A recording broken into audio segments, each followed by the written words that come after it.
Gérald Darmanin, bonjour. Bonjour. Vous êtes ministre de l'Intérieur et des Cultes, ministre de l'Intérieur d'un président que les Français jugent mauvais sur les questions de sécurité. La sécurité, c'est même le point faible du bilan d'Emmanuel Macron aux yeux des Français, 69% des Français qui le jugent négatif. Le ministre du mauvais bilan, à 2 mois du premier tour de l'élection, comment est-ce que vous allez pouvoir dire aux Français, votez pour moi, enfin votez pour lui?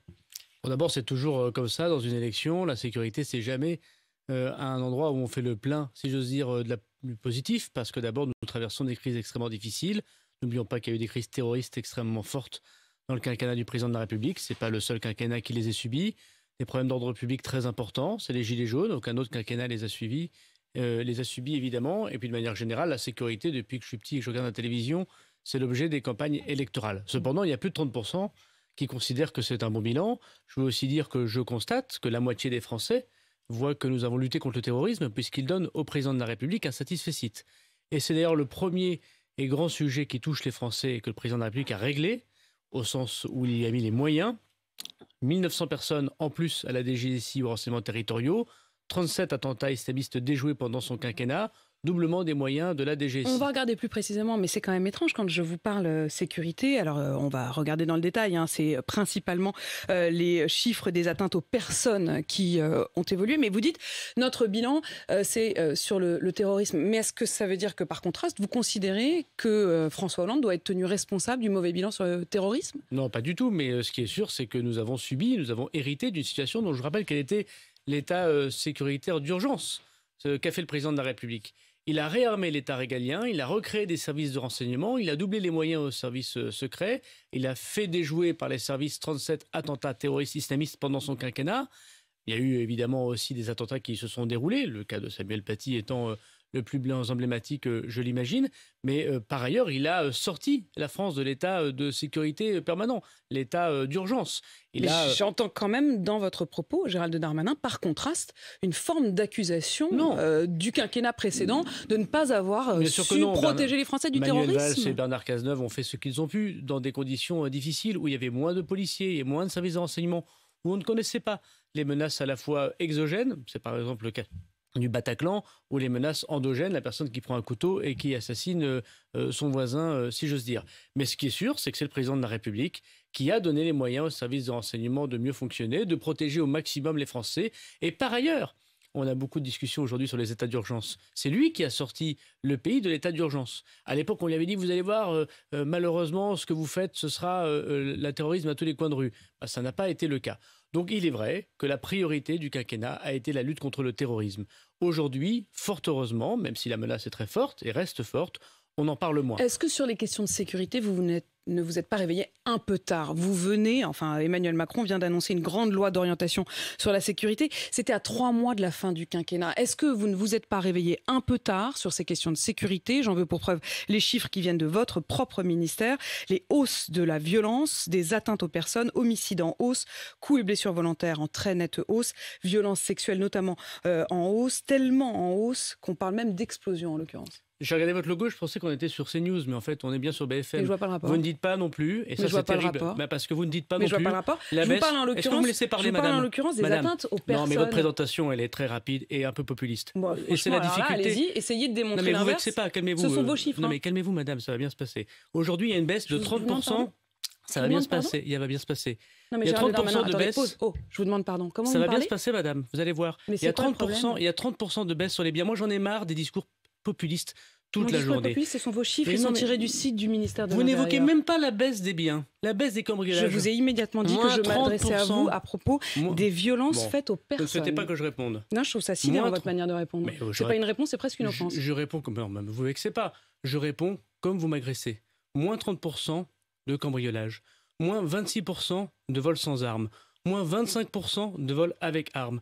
On voit bien qu'il n'y a plus d'émeutes urbaines telles que nous les connaissions. Une lutte acharnée contre la drogue, avec des saisies records. En revanche, vous avez raison, il y a des augmentations très fortes d'atteintes contre les personnes. Merci. Pour une raison, vous faites de la politique ou vous êtes journaliste? Je vous pose la question de savoir si les atteintes aux personnes ont augmenté. Je vous dis les chiffres et vous me répondez que j'ai raison. En 10 minutes d'intervention, vous arrivez effectivement à ne pas dire un mot positif du travail extraordinaire que font les policiers et gendarmes, indépendamment de la classe politique. En Je dis revanche, tous les sur jours l'augmentation... ce que font les policiers et les gendarmes, Gérald Darmanin. Madame, Le ressenti si M. des Français, Zemmour et Mme Le Pen si augmentent... 69% des Français jugent votre bilan négatif, c'est peut-être qu'il y a un problème. Madame, vous savez, je croise très souvent les électeurs puisque j'ai le bonheur et la chance d'être élu souvent dans des quartiers populaires difficiles. Je connais leurs difficultés, je vois bien l'appréhension qu'ils ont vers les femmes et les hommes politiques. Et si je me suis engagé dans la politique, c'est justement parce que j'essaie de résoudre ces problèmes. On n'y arrive pas toujours, mais j'essaie de les résoudre. Ce qui est sûr, c'est que dans l'augmentation générale et continue des populistes depuis de très nombreuses années, une partie des médias en sont responsables, notamment par la présentation parfois fallacieuse, comme vous l'avez fait, et je le pense profondément, des chiffres de la délinquance. Il y a effectivement une augmentation des violences aux personnes, mais il y a surtout aussi des actes terroristes qui sont en diminution et une baisse profonde des atteintes aux biens. Et vous avez pu l'exprimer ce matin, Gérald Darmanin. Heureusement que j'ai pu ouvrir mon clapet, parce que sinon vous Mais c'est pour ça que je vous ai invité, figurez-vous, Gérald Darmanin. Quelle agressivité, c'est vraiment, je trouve ça incroyable. Je trouve ça incroyable votre façon de faire. C'est très difficile. Franchement, c'est très difficile de travailler ainsi. Non, c'est très difficile. Je comprends bien d'être ministre de l'Intérieur quand 69% des Français jugent votre bilan négatif. Ça, je comprends que ce soit difficile. Non, mais j'entends bien. Vous savez, les critiques, j'y suis très habitué et c'est le rôle normal du ministre et singulièrement du ministre de l'Intérieur. Mais ce qu'il faut dire quand on dit la vérité, on ne la chante pas à moitié, comme disait Jean Ferrat.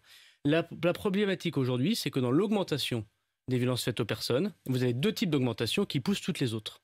Puisque sur 100% des augmentations des violences aux personnes, 80-85%, c'est les violences conjugales, sexuelles ou qui touchent les enfants, qu'on appelle les violences intrafamiliales. En grande partie due à la libération de la parole et en grande partie due à des plaintes qui sont déposées aujourd'hui et qui, pour des faits, ont été commis il y a plusieurs années. Donc c'est moins une augmentation des actes qu'une augmentation des plaintes ? Je pense qu'il y a les deux. Je pense qu'il y a les deux. Encore trop tôt pour le savoir. Ce qui est certain, c'est qu'aujourd'hui, désormais, beaucoup de personnes, beaucoup de femmes, d'enfants, mais aussi d'hommes qui subissent ces actes, déposent des plaintes. Et aujourd'hui, alors que hier on aurait plus facilement dit c'est une main courante, aujourd'hui, alors on les prend et on rouvre systématiquement une enquête lorsque le procureur de la République en est saisi. Donc effectivement, il y a une augmentation statistique importante. Par ailleurs, le Covid et le confinement ne nous a pas aidés. Le confinement a été malheureusement un accélérateur des violences conjugales et parfois des violences sexuelles ou des violences contre les enfants. Et puis il y a une deuxième augmentation qui est tout à fait inquiétante, qui là dure depuis 15 ans malheureusement, c'est la violence faite aux personnes. Les personnes dépositaires de l'autorité publique, les policiers, les gendarmes, les pompiers, les élus. Voilà.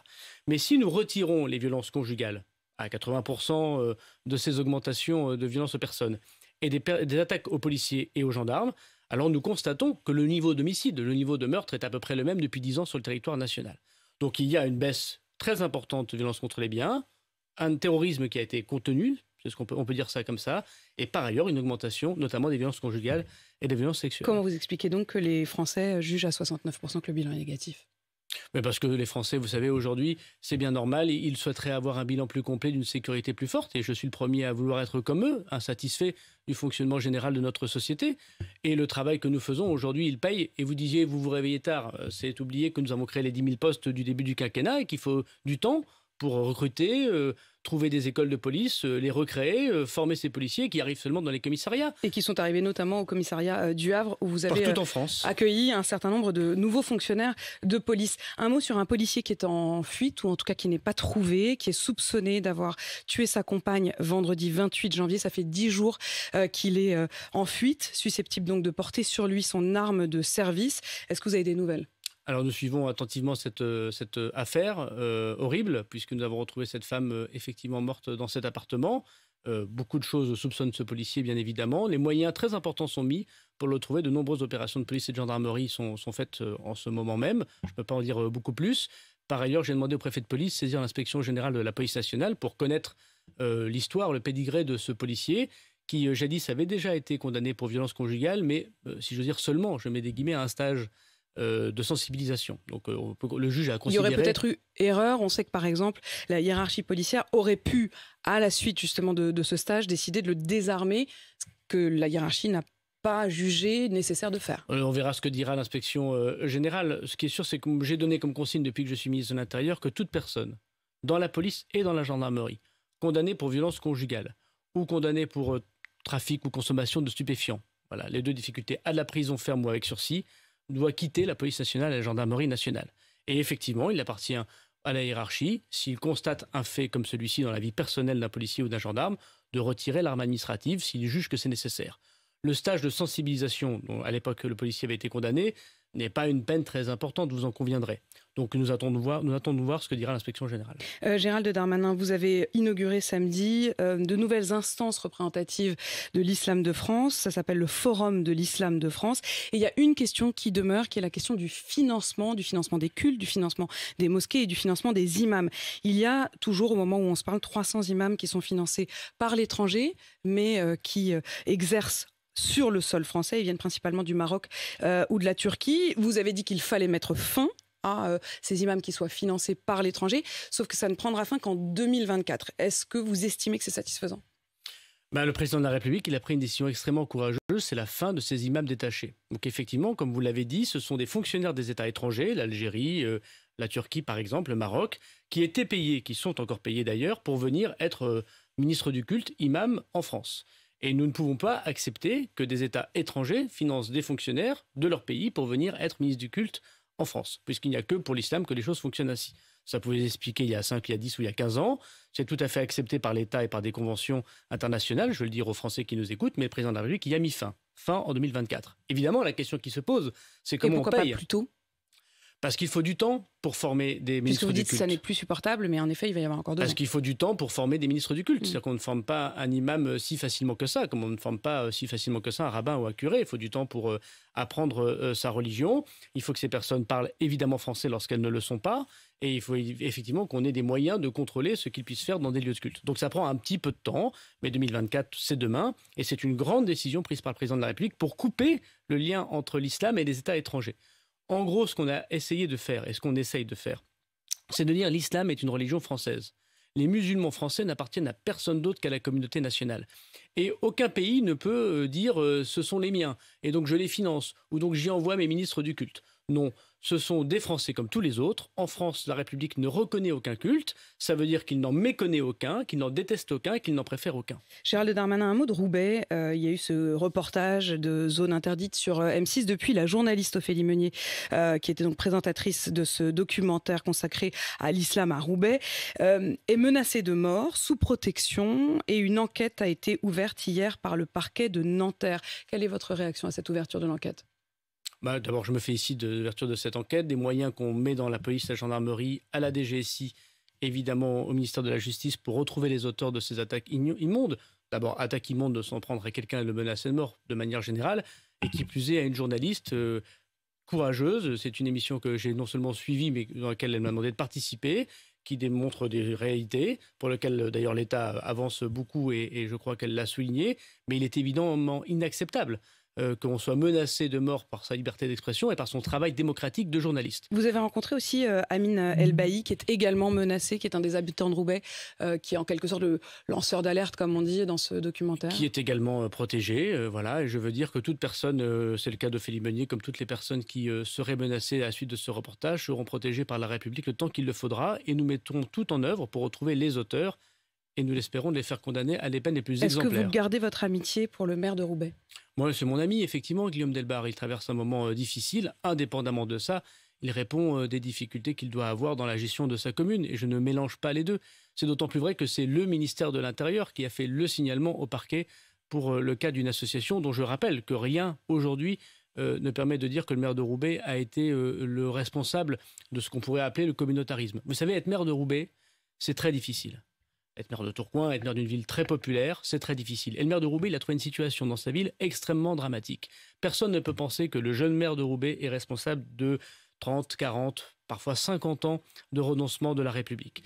Donc moi, je ne jette pas des pierres sur des Mais en l'occurrence, ce qui lui est reproché, c'est une subvention de 80 000 € accordée à une association qui, sous couvert de soutien scolaire, avait en réalité visiblement d'autres visées. C'est tout à fait vrai. Et c'est d'ailleurs pour ça que c'est le ministre de l'Intérieur qui a saisi le procureur de la République. Donc vous voyez, pendant ce quinquennat-ci, donc il n'y a pas de préférence. Ça ne veut pas dire qu'on ne peut pas être sensible à ce qui arrive. Et vous disiez d'ailleurs, pardon, mais je rebondis sur ce que vous dites nous faisons beaucoup. Est-ce que l'école est fermée aujourd'hui? Quand on dit fermée, parce que justement dans ce documentaire, on voyait que certaines mosquées qui sont dites fermées sont en réalité pas fermées. Alors la mosquée Consolat qui a été évoquée à Marseille dans ce reportage a été fermée et était fermée avant la diffusion du reportage. Le restaurant à Roubaix, où on voit les femmes et les hommes séparés, a été fermé au lendemain, puisque nous avons pu permettre d'avoir un certain nombre de contrôles sanitaires qui nous permettent de le faire. Il y a eu 15 établissements fermés à Roubaix l'année dernière, sur plus de 50 contrôles faits par les services de la préfecture. Et notamment pour cette association, il n'y a plus d'enseignement de cours tel que ça a été évoqué dans le reportage. Gérald Darmanin, la ville d'Ottawa au Canada est entièrement paralysée par les convois de la liberté des chauffeurs routiers qui refusent la vaccination obligatoire. Et ici en France, sur des boucles de messagerie ou sur Facebook, il y a des convois qui disent s'organiser, qui disent prévoir de partir demain depuis Bayonne, Nice, Strasbourg ou encore Cherbourg pour converger vers Paris et ensuite vers Bruxelles. Est-ce que vous prenez ces projets au sérieux et est-ce qu'il y a une menace de blocage ? Alors, comme toute chose, nous prenons les choses au sérieux. Ce qui est certain, c'est que nous mettons les moyens de renseignement et d'action si jamais des gens voulaient bloquer la liberté des uns et des autres, surtout un accès à la capitale. Donc les moyens sont importants. La réponse de l'État sera extrêmement ferme si c'est le cas. Aujourd'hui, nous n'avons pas de renseignements qui démontrent que ce que vous dites est tout à fait constitué et vrai en nombre. Je ne sais pas, je dis ils disent s'organiser. Je l'ai bien compris et ce que je vous dis, c'est qu'aujourd'hui, nous n'avons pas les renseignements qui nous démontrent que cela s'organise dans des proportions qui seraient importantes, mais nous sommes très attentifs, les policiers et les gendarmes sont très mobilisés et nous prendrons nos responsabilités pour ne jamais laisser entraver la liberté de circulation. Vous avez observé, j'imagine, Gérald Darmanin, le match à distance entre Éric Zemmour et Marine Le Pen ce week-end. Près de 30% d'intention de vote à eux deux. Est-ce que ça, vous le prenez quand même comme quelque chose, en tout cas, d'inquiétant ou même peut-être comme une défiance vis-à-vis de vous, vis-à-vis de la question de la sécurité qui est l'un de leurs thèmes majeurs à tous les deux ? Alors, il y a la sécurité, mais il y a plein d'autres choses, notamment le pouvoir d'achat, si j'ai bien écouté les discours de cette samedi après-midi. Vous savez, moi, depuis que j'ai l'âge de voter, je vote contre les extrêmes. La première fois que j'ai voté la présidentielle, c'était Jacques Chirac contre Jean-Marie Le Pen. Ça fait donc 20 ans qu'on voit des extrêmes extrêmement forts dans notre pays. Et je vois Marine Le Pen, je vois M. Zemmour très très haut dans les sondages, et je vois des LR qui maintenant basculent de plus en plus vers leur discours politique. C'est ce que je disais au début de notre émission. La poussée poujadiste, la poussée populiste est extrêmement forte et il faut qu'on fasse tous attention. Les politiques en premier, parce que c'est eux évidemment qui décident et qui sont là pour démontrer aux gens que les populistes ne sont pas une bonne voie. Mais il faut faire attention aussi à cette atmosphère un peu lourdingue que l'on entend entre Zemmour et Le Pen toute la journée dans nos écrans de télévision qui font qu'effectivement, au bout d'un moment, ça influence aussi l'opinion publique. Le problème, c'est la télévision, c'est le fait de les montrer ? Il y a une partie de responsabilité de la classe médiatique, comme une grande partie de responsabilité de la classe politique. Donc si on ne les montrait pas, vous pensez qu'ils n'existeraient pas ? Samedi, j'ai eu l'impression que la classe politique se résumait entre M. Zemmour et Mme Le Pen. Vous savez quoi ? Vous avez qu'à faire des meetings, vous avez qu'à vous déclarer. Oui, bien sûr, mais en même temps... On ne demande que ça, je veux dire, montrer les meetings. Et d'ailleurs, vous savez que Fabien Roussel, qui a fait un grand meeting ce week-end, a été également diffusé, en tout cas sur notre chaîne, dimanche. Madame, moi ce que je voulais vous dire, mais chacun peut prendre sa critique, sur le marché de Tourcoing, bien sûr, les femmes et les hommes qui me font confiance ou qui ne me font pas confiance d'ailleurs, je suis à portée d'engueulade, comme dirait l'autre, nous disent mais qu'est-ce que vous avez fait ? On va voter à l'extrême droite ou à l'extrême gauche parce que vous ne faites rien pour mon pouvoir d'achat, pour la sécurité, pour l'immigration, pour mon logement. Et nous prenons notre part, je crois, d'engueulade. Et nous avons bien raison de la prendre puisque nous sommes responsables de la situation politique du pays. Mais ils me disent aussi, oh là là, moi je ne regarde plus tellement la télévision, ou dès que je le regarde, ça me pose des problèmes parce qu'effectivement c'est lourdingue, c'était le mot d'expression du marché, c'est lourdingue de voir tout le temps et Zemmour et Le Pen, et Zemmour et Le Pen. Voilà. Donc oui, ça devient un peu lourdingue dans un débat démocratique où au bout de 30 minutes, vous ne m'avez pas posé une seule question sur l'honneur de la France d'hier soir. De voir par exemple le président de la République dont la vocation est de servir le pays. Mais ministre de l'Intérieur. Oui, bien sûr, mais vocation, madame, hier, il s'est passé quelque chose de formidable.